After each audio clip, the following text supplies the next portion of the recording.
دوستو، کچھ لوگ آپ کو تسلی دینے آپ کے پاس نہیں آتے بلکہ تسلی کرنے آتے ہیں کہ کیا آپ واقعی تکلیف میں ہو۔ اور زندگی ایک انجان کتاب جیسی ہے، اگلے صفحے پر کیا لکھا ہے کسی کو نہیں پتا۔ اپنے تو سب کے ہوتے ہیں، لیکن وقت بتاتا ہے کون کس کا اپنا ہے۔ پیسے کی امیری تو عام ہے، دل کی امیری اللہ کسی کسی کو دیتا ہے۔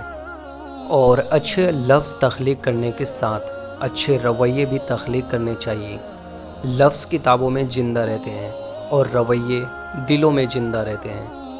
ایک شخص بن کر نہ جیو بلکہ ایک شخصیت بن کر جیو، کیونکہ شخص تو مر جاتا ہے مگر شخصیت ہمیشہ زندہ رہتی ہے۔ اور خوبصورت ہے وہ سوچ جو دوسرے انسان کے لیے اچھا سوچے، اور خوبصورت ہے وہ انسان جسے اللہ ایسی سوچ عطا کرے۔ عزت ایک ایسی انمول موتی ہے جسے آپ دوسروں میں جتنا تقسیم کریں گے آپ کو اتنا ہی واپس ملے گا۔ اور بہترین زندگی جینے کے لیے اس حقیقت کو تسلیم کرنا پڑتا ہے کہ سب کو سب کچھ نہیں مل سکتا۔ زندگی تو ہلکی پھلکی سی ہے، بوجھ تو سارا خواہشوں کا ہے۔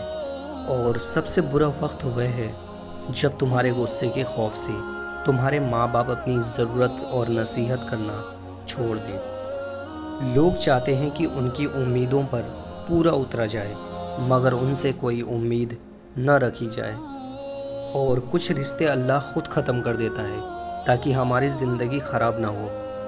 بے شک اللہ جو کرتا ہے بہتر کرتا ہے۔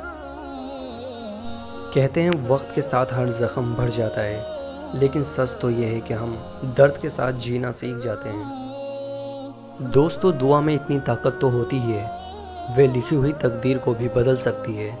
اور جس رب نے اپنے بندے کی دعا مچھلی کے پیٹ سے سنی، پھر وہ کیسے تمہاری دعائیں نہیں سنے گا۔